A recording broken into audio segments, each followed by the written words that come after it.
Halo teman-teman semua, selamat datang kembali di Satu Harian Menjadi Murid. Nah, kalau kita kemarin bahas Keluaran 22 ayat 18 sampai 20, hari ini kita akan lanjutin ke ayat 21 sampai 27-nya nih teman-teman. Hari ini kita akan membahas tentang peraturan tentang orang-orang yang tidak mampu. Nah, seperti biasa aku akan bacain dulu bacaan firman Tuhan kita untuk hari ini ya teman-teman.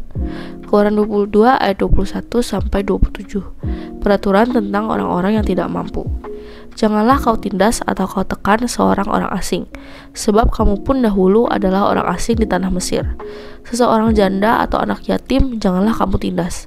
Jika engkau memang menindas mereka ini, tentulah aku akan mendengarkan seruan mereka jika mereka berseru-seru kepadaku dengan nyaring.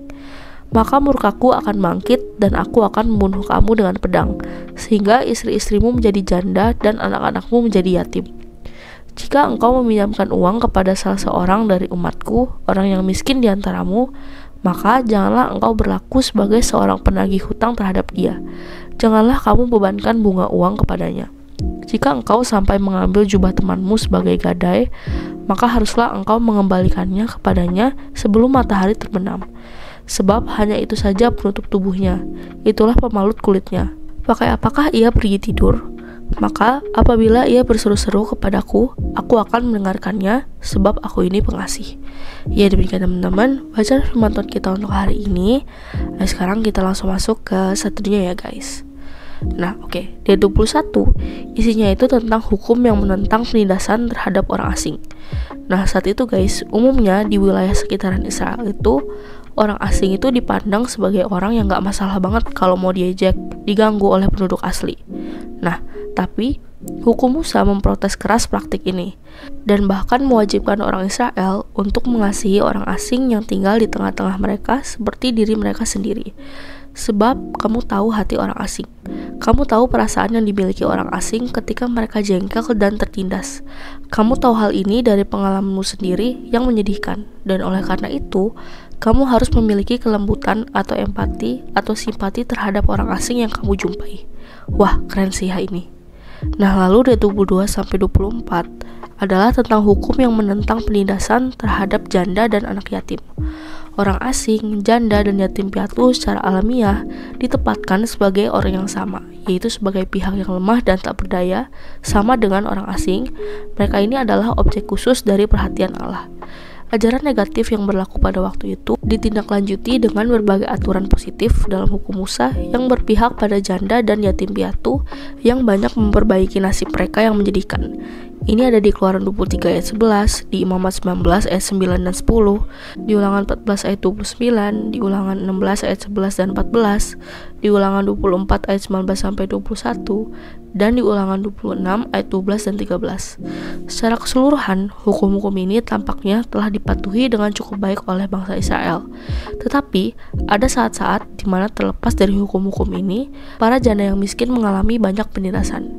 Ini ada di Mazmur 94 ayat 6, di Yesaya 1 ayat 23, di Yesaya 10 ayat 2, di Yeremia 7 ayat 3 sampai 6, di Yeremia 22 ayat 3, di Zakaria 7 ayat 10, di Maleakhi 3 ayat 5, dan di Matius 23 ayat 14.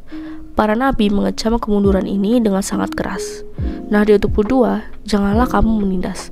Kata yang diterjemahkan menyengsarakan memiliki arti yang luas, termasuk segala jenis penganiayaan. Nah, lalu di 23, sesungguhnya jika mereka, yaitu orang asing, janda dan orang miskin berseru kepadaku, di 24, aku akan membunuh engkau dengan pedang. Sebagian besar karena pengabaian terhadap ajaran ini, maka perebutan Yerusalem oleh Nebukadnezar dan pemusnahan penduduknya dibiarkan terjadi. Nah, lalu istri-istrimu akan menjadi janda dan seterusnya. Sebuah pembalasan semu. Mereka akan mengalami perlakuan buruk yang sama seperti yang telah mereka lakukan terhadap janda-janda, orang miskin, dan orang asing. Nah, lalu dari 25 sampai 27 itu tentang hukum meminjamkan uang dan meminjam. Ini merupakan hal yang khas dalam hukum Yahudi untuk melarang peminjaman uang dengan bunga. Dalam ayat ini dan beberapa ayat lainnya, tampaknya bunga hanya dilarang dalam kasus pinjaman kepada orang yang miskin, tetapi secara umum riba dilarang. Dan deskripsi orang benar sebagai orang yang tidak membungakan uangnya dengan riba Tampaknya lebih mengimplikasikan bahwa praktik ini sejauh menyangkut orang Israel dilarang sama sekali. Nah, di sisi lain secara jelas dinyatakan bahwa bunga dapat diambil dari orang asing.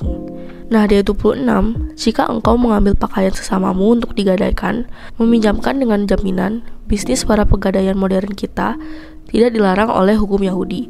Hanya barang-barang tertentu yang merupakan kebutuhan utama yang dilarang untuk diambil, seperti kincir untuk menggiling tepung atau salah satu dari batu penggilingnya. Nah, meminjam dengan jaminan banyak dilakukan pada zaman Nehemia dan membawa hasil yang sangat buruk. Ini ada di Nehemia 5. Engkau harus menyerahkannya kepadanya pada waktu matahari terbenam. Alasannya ini diberikan pada ayat berikutnya.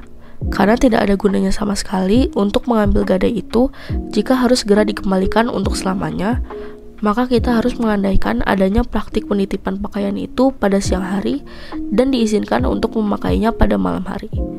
Nah, lalu di 27, di manakah ia akan tidur? Nah guys, pakaian luar yang dikenakan oleh orang Ibrani kuno itu sama seperti yang dikenakan oleh orang Baduy modern, semacam selendang wol besar atau selimut yang menyelimuti sebagian besar tubuh mereka. Selendang ini digunakan oleh suku Baduy hingga saat ini sebagai jubah di siang hari dan sebagai selimut di malam hari. Nah, apabila ia berseru kepadaku, ini kalian bisa bandingkan dengan ayat 23.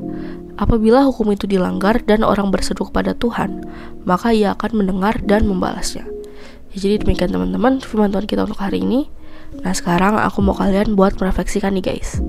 Nah, hari ini kita belajar sekali lagi tentang hukum yang berpihak pada kaum yang lemah. Tuhan begitu detail mengatur kehidupan bermasyarakat orang Israel supaya nggak fail guys. Dan lihat deh, kerasa banget ya keberpihakan Tuhan pada kaum yang lemah yang bahkan gak bisa membela diri sendiri. Tuhan yang bertindak turut mengatur agar kaum yang lemah bisa merasakan keadilan. Keren sih ya. Nah, jadi yuk kita belajar untuk taat dari hal-hal kecil sehari lepas sehari berjalan bersama Tuhan. Yuk bisa yuk teman-teman. Nah, lalu pertanyaan efektif untuk hari ini ada 3 nih guys. Yang pertama, apa yang kamu pelajari dari pribadi Allah hari ini? Lalu yang kedua, apa yang kamu pelajari dari hukum yang begitu detail mengatur kehidupan bermasyarakat dari bangsa Israel? Lalu yang ketiga, nah bagaimana jika kamu adalah orang asing, orang miskin, dan janda saat tahu keberadaanmu dibela oleh Allah melalui hukum? Seperti biasa, teman-teman boleh jawab sendiri, atau kalau mau komen di bawah jawaban kalian juga boleh banget guys. Jadi segitu aja teman-teman, satu kita untuk hari ini. Sekarang aku mau pimpin kalian dalam doa penutup ya teman-teman. Teman-teman, mari kita berdoa. Tuhan, tolonglah aku untuk hidup menyenangkan hatimu. Terima kasih Tuhan, hanya di dalam nama-Mu kami berdoa. Amin. Tetap semangat guys, Tuhan Yesus beserta kita. Thank you for watching and see you in the next video. Bye-bye.